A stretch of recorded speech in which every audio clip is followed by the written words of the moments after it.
Na palavra, a comunicação se realiza. No silêncio, ela se completa.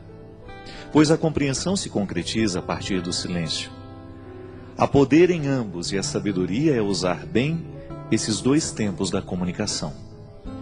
Dentro de uma composição, as pausas são tão importantes quanto os sons. Uma boa orquestra é aquela que executa bem as dinâmicas das pausas e das continuidades. Mesmo no silêncio da pausa, a canção continua.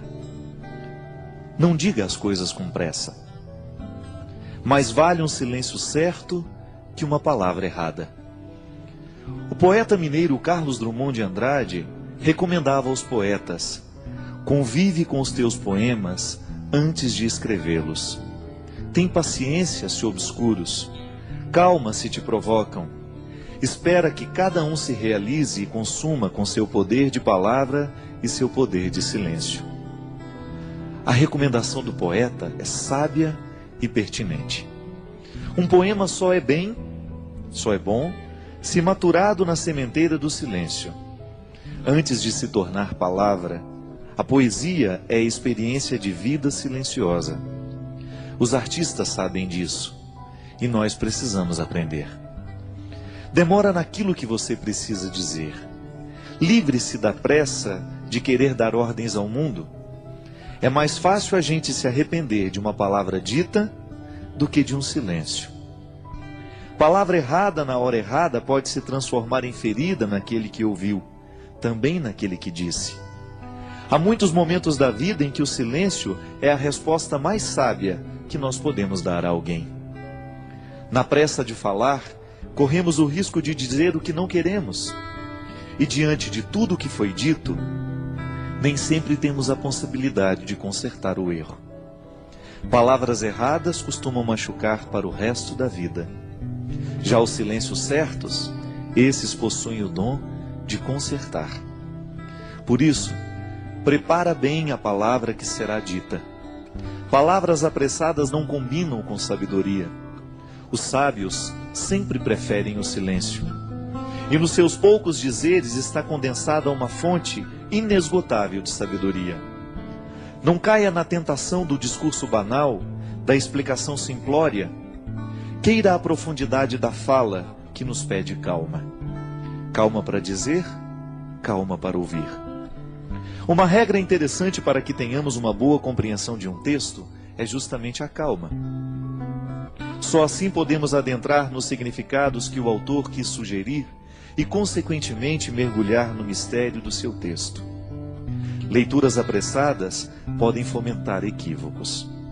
E equívoco é uma espécie de desentendimento entre o que escreve e aquele que lê. É uma forma de obstáculo para a compreensão da linguagem. Na comunicação verbal cotidiana, isso sempre acontece. Dizemos e não somos compreendidos. Diante do impasse, duas realidades são possíveis: ou alguém disse com pressa, ou alguém escutou sem atenção. Dizer e ouvir requerem silêncio. Só diz bem aquele que pensou antes no que iria dizer, e ouve melhor aquele que se calou para escutar.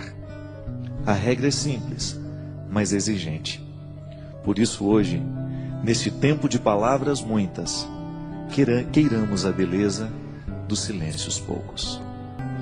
Eu sei que muitas vezes nós somos vítimas das palavras malditas. Não são poucas as vezes em que palavras malditas chegam até os nossos ouvidos. Uma palavra pode ser maldita por causa do conteúdo que ela tem, ou então por causa da forma. Hoje eu estava lendo um texto, coincidentemente, falando da música das palavras. E o escritor estava dizendo que para cada palavra há uma música diferente que nós podemos colocar nela. De maneira que você pode dizer uma coisa muito dura a alguém, mas você colocar uma música que faça bem ao ouvido de quem escuta. Então a pessoa escuta aquela palavra dura, mas com uma música bonita. Talvez tenha sido isso que Jesus soube fazer o tempo todo. Jesus dizia coisas muito duras, mas a música das palavras de Jesus era extremamente sedutora. Porque ele sabia muito bem que não adiantava dizer as coisas sem musicalidade. Não adianta nada a gente dizer as coisas com braveza. Não. A gente será muito mais bem entendido se a gente buscar uma música suave para colocar a palavra dura. Você experimenta isso na sua vida todos os dias. Quando você precisa dizer alguma coisa de muito sério aos seus filhos, e às vezes você não sabe nem por onde começar porque você tem medo do conteúdo que você vai dizer. O conteúdo é duro, é de exigência. E os nossos filhos não estão muito acostumados a serem exigidos. Eles entraram nesta mística do mundo de hoje, nessa tendência do mundo de hoje, de que tudo tem que ser muito simples, tudo tem que ser muito fácil e rápido. E educar os filhos muitas vezes requer um discurso duro, exigente. Então você vai descobrir junto de Jesus que é possível dizer coisas duras com musicalidades atraentes. É isso que fazia com que as pessoas parassem para prestar atenção no que Jesus tinha a propor. O reino de Deus que Jesus propunha não era coisa fácil, não era coisa simples. Dá trabalho construir o reino.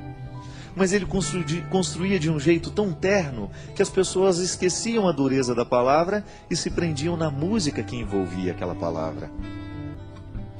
Minha gente, muitas vezes o que a gente faz de errado não é o que a gente diz, mas é como a gente diz. É a música que a gente coloca na frase. Pode ser que hoje você tenha ferido alguém com aquilo que você disse.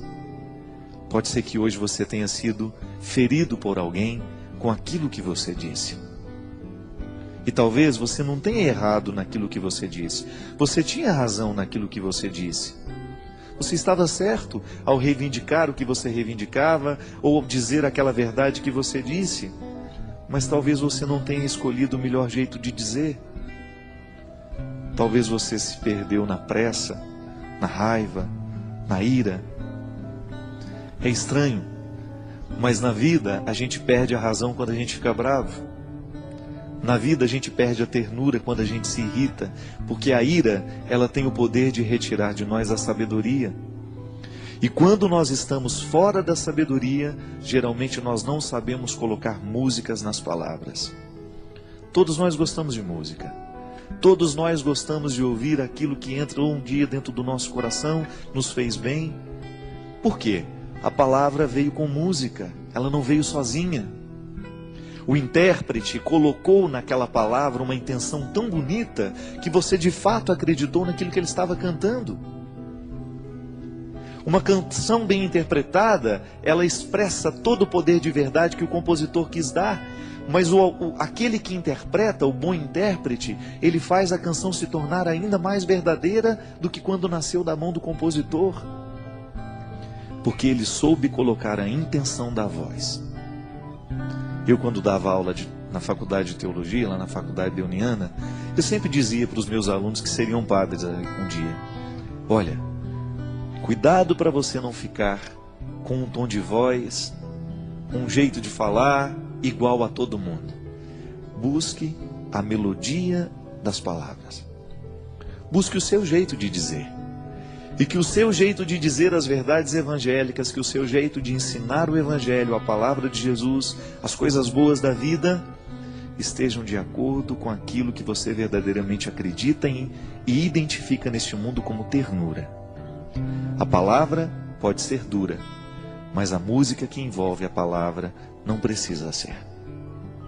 Porque aí você vai ter um poder de convencer muito maior do que se você estivesse usando a palavra dura com uma capa, uma armadura. Não. Todos nós temos medo de armadura, porque ela nos recorda a guerra. E às vezes, ao invés de colocar melodia, música na nossa palavra, a gente coloca armadura. E aí a gente assusta aquele que nos escuta, a gente machuca aquele que nos escutou. Motivação cristã. A Deus toda glória e louvor.